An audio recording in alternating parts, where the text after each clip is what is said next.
গ্রামে গিয়েছিলাম বেড়াতে, আর আম্মুরা হুট করে প্ল্যান করলো যে আজকে আম্মুর কাজিনের বাসায় যাবে। আমরা তো একদম রেডি হয়ে বেরিয়ে পড়েছি দেখুন।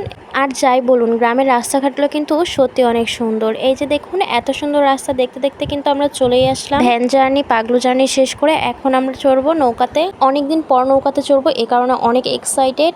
এখানে এসে তো আমি দুইটা সারপ্রাইজ পেয়ে যাই। একটা হলো অনেকদিন পর নৌকাতে চড়বো, নদী পার করে যেতে হবে এইটা, আর একটা হচ্ছে কাশবন, যেটা আপনারা একটু পরেই দেখতে পারবেন। এই তো নৌকাতে চড়ে গেছি, অনেকদিন পর নৌকাতে চড়েছিলাম, খুব ভালো লাগছিল। আর এই দেখুন কাশবন, কাশবন দেখে তো আমি অনেক খুশি হয়ে গিয়েছি, কারণ এই প্রথম আমি জীবনে কাশবনের সাথে ছবি তুলবো আর কোনো ট্রেন্ড ফলো করব। আজকের দিনটা আমার সত্যি অনেক ভালো কেটেছে। ফার্স্টেই নৌকাতে চড়েছি, তারপর এখানে এসে দেখি কাশবন। কিন্তু একটা কষ্টের কথা হলো, আমি শাড়ি পরে আর যেতে পারলাম না। আগে যদি জানতাম এখানে কাশফুল আছে, তাহলে নিশ্চয়ই শাড়ি পরে আসতাম। তো যাই হোক, কাশবনের সাথে একটু দেখা সাক্ষাৎ করে খালামনির বাসায় চলে যাই। আর খালামনির বাড়িতে হালকা নাস্তা করে তারপরে খালামনির বাড়ির পেছনে বিশাল বড় করতোয়া নদী দেখতে চলে আসি আমি আমার কাজিনরা।